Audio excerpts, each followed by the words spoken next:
Education always happens obviously in a context and a culture. And I just thinking when I started teaching, 36 years ago in East London, you were given your class and told, well, they're your children, Kevin, get on with it.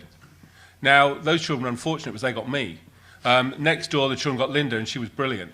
But the variation between the two was down to the vagaries of our own preparation, our own experience, our own background.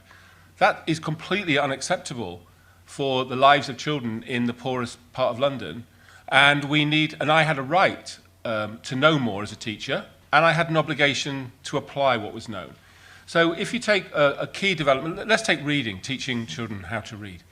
We categorically, in my view, know something about the effective practice around teaching reading.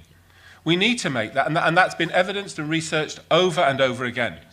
Every teacher has a right to know that stuff, and every child has a right to receive good quality teaching in terms of the teaching of literacy. In fact, of all the areas we teach, it's the one where pretty much it's unacceptable. We still have 1 in 8 children who can't read by the time they leave primary school. Because this question of not bringing the evidence to bear, what's the consequence? Well, the consequence is huge variation between and within schools. You got Linda or you got Kevin. You went to that school and not that school. It's just luck of the draw. That can't be the way you deliver equity in a country, in a nation, in education. The most important things we do. You wouldn't accept it, just sorry, Kevin, your GP makes it up. This GP has that wouldn't be acceptable in that regard. So why is it acceptable in education?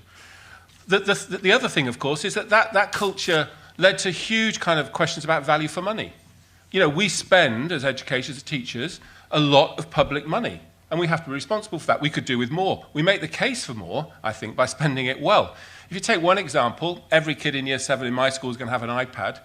All right, well, what's the education question you're answering? What's the evidence that makes a difference? The money we have spent on technology and education in this country is out of step with many other countries, and yet have we seen the return? No. Why? Because I don't think we've evidenced properly that what we want to use it for and what difference it makes. Every teacher in England is going to do triple marking. You're going to all do this endless marking with coloured pens.